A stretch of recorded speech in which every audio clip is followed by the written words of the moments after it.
The Central Intelligence Agency, or CIA for short, was founded officially on the 18th of September in 1947. Under the National Security Act, and with a widespread red fear of communism, the central goal of the CIA was, and still is, leveraging the power of information to keep our nation safe. Obviously, with the mission of foreign counterintelligence, the agency would be perfect to, in secret, protect the welfare of the United States. So, what happens when the opposite occurs? The question to be begged can actually be identified at the very moment the agency was founded in 1947 because of one man, Allen Dulles. Dulles, the first director of the CIA, hired former Nazis at the birth of the agency's operation. Used as spies for the CIA against the USSR and its communist actions, Dulles believed the value they provided in the anti-Soviet mission outweighed any moral lapses. One individual in particular, Otto von Bolschwing, was an architect of the final solution. The Nazis planned to commit genocide on Jewish people worldwide. As the CIA used his information, they concealed his identity from the US government and even went as far as to relocate him and his family to New York in 1954 as a reward for his loyal post-war service. Mind you, this is the same man that wrote policy papers on how to terrorize Jewish people. This begs the question, if the CIA, in conjecture with the FBI, can confidently hire over 1,000 men from one of the most horrible groups in history, responsible for the deaths of over 6 million people, how exactly can we trust them? Officially, this mass hiring was known as Operation Paperclip, and it is only the first of many controversial acts the CIA has conducted. Let's jump forward a bit, specifically to June 17, 1972. On this day, 5 individuals broke into the Watergate complex in Washington, D.C., stealing copies of classified documents and wiretapping phones around the office. Of these 5 men, 4 of them had been formerly involved with the CIA. The director of the CIA at the time, Richard HELMS, made adamant claims that the CIA had zero involvement with the scandal and was furious to be accused by the press, but the damage was done. The public's trust in the CIA decreased tenfold.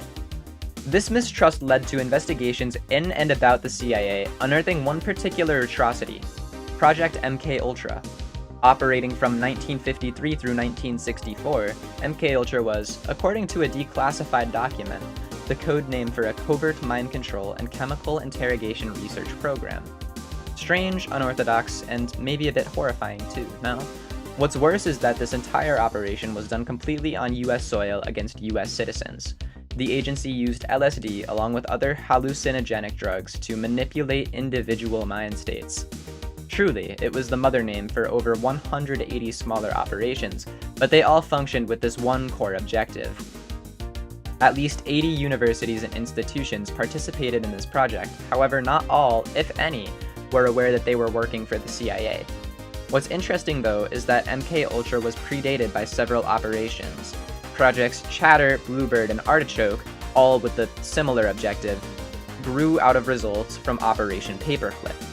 You seeing the connection yet? This is only the tip of the iceberg though. The medical trials at Nuremberg in 1947 impressed that experimentation without the subject's knowledge is morally and legally unacceptable. In MKUltra though, experiments were often conducted without the subject's knowledge or consent. Apparently the CIA is beyond war crimes and human rights. The agency also experimented frequently on individuals who were, quote, too weak to fight back, such as prisoners, drug users, and even the elderly. Thousands of Americans were experimented on as well. With over $10 million allocated to it, this was no small project. Of course, the effects of drug usage on the mind and body should be clear already, but to truly visualize the harmfulness of MKUltra, one incident must be highlighted, and that is the death of Dr. Frank Olson. Olson, a high-ranking CIA official and who was aware of MKUltra's highly classified actions, dove through a closed window at the Statler Hilton Hotel, plummeting to the sidewalk and dying upon impact on the morning of November 28, 1953. Later on, the CIA admitted to having unwittingly drugged Olson with LSD just a week before this incident. The details of Olson's death get much more gritty, and his family has historically attempted to sue the agency for more information, but that's besides the point. Of course, Project MKUltra at large begs another question. If the CIA does not respect the safety and welfare of United States civilians, or even its own officials, where does it draw the line? Where the line is not drawn, of course, is spying on its own citizens at the peak of the Vietnam War. It cannot be expressed enough that the CIA is a strictly foreign counterintelligence agency, so when Operation Chaos began, President Lyndon B. Johnson knew that it would be illegal. Director Helms informed him of this, but LBJ ordered it anyway. The goal of Chaos was to prove that the anti-war movement was foreign-grown, and other countries were influencing US citizens. Of the 4 reports the CIA delivered over the project's lifespan, exactly 0 ruled that this was the case. In fact, all of them concluded that the anti-war movement was completely homegrown. Not only was this operation illegal and inconclusive, but widespread as well. Agents infiltrated the New Left nationwide across university campuses to learn the culture of those who opposed the Vietnam War, then were deployed to foreign nations to seek potential connections. On top of this, over 300,000 Americans had their information indexed. That could have included your grandpa. The project began officially in 1967 and continued up until Director Helms was fired. It also violated many civil liberties, including threats to freedom of press and censorship of television programs. When a government agency is above the law at the discretion of the president, then what are we left with? Of course, not all of the CIA's suspicious activities can be attributed to domestic affairs alone. In fact, Operation CONDOR is one of the best examples of international atrocities committed by the agency. Realistically, Operation Condor was actually planned by the heads of several South American dictatorships, including Argentina, Chile, Uruguay, Bolivia, Paraguay, Peru, Brazil, and Ecuador, and took place between the 70s and 80s. They committed state terror across the continent following multiple right-wing military coups. Thousands of people went missing over the course of this operation because these dictatorships wanted any enemies of the state, whether confirmed or suspected, eliminated. This political opposition was defined as socialism. Any socialists were sought to be destroyed by these brutal regimes. Where does the CIA enter this affair then? Communism. As a form of socialism, communism ran rampant throughout the Cold War era, and the CIA was more than just a bit concerned that these South American countries would become puppets for the USSR. That meant supplying the right-wing regimes with the tools necessary to facilitate the harm they evoked. In fact, a supposed Swiss company was recently revealed by the Washington Post to be owned by the CIA, along with West Germany's BND. This company supplied these brutal military warmongers with communication gear to raise their destruction to a level that would not be possible without it. Of course, under a regime as strict as the ones that controlled these countries at the time, the quality of life would diminish greatly, all in the name of stopping the supposed influence of Russia.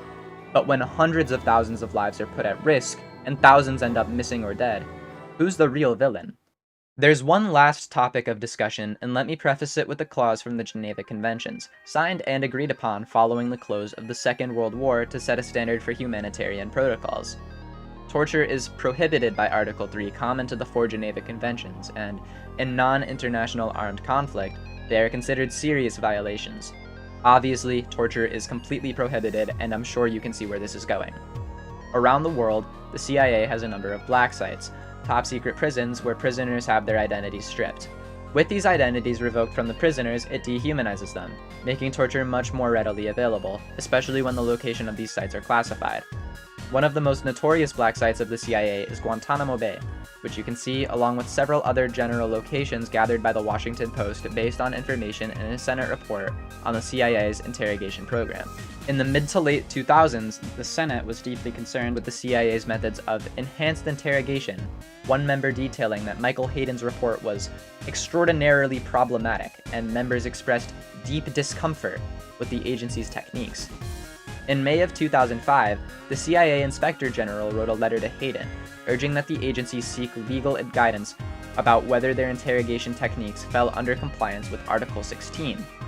From the Senate report, quote, "The Inspector General's staff had found a number of instances of detainee treatment which arguably violate the prohibition on cruel, inhuman, and/or degrading treatment.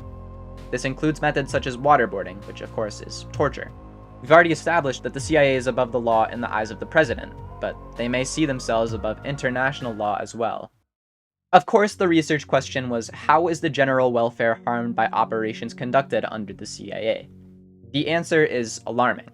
Historically, we have observed that the CIA hired former Nazis, displaying that they draw the line of morality somewhere far beyond any of us would. They've not only spied on the US public, but experimented on it, displaying a disregard for the safety and best interest of its citizens, or even its own employees. They've played the role of catalyst in assisting the terror of Operation Condor and broken international law, displaying a disregard for human rights. Of course, almost all of these operations happened between the 70s and 80s, perhaps conveying a sense of optimism that the agency changed in recent years. It is important to note, however, that all of these documents had only been declassified because of journalists pressing for information. The CIA does not take kindly to the truth being unveiled, evident in the case of Julian Assange, though, so it isn't outlandish to direct a feeling of skepticism towards our own Central Intelligence Agency.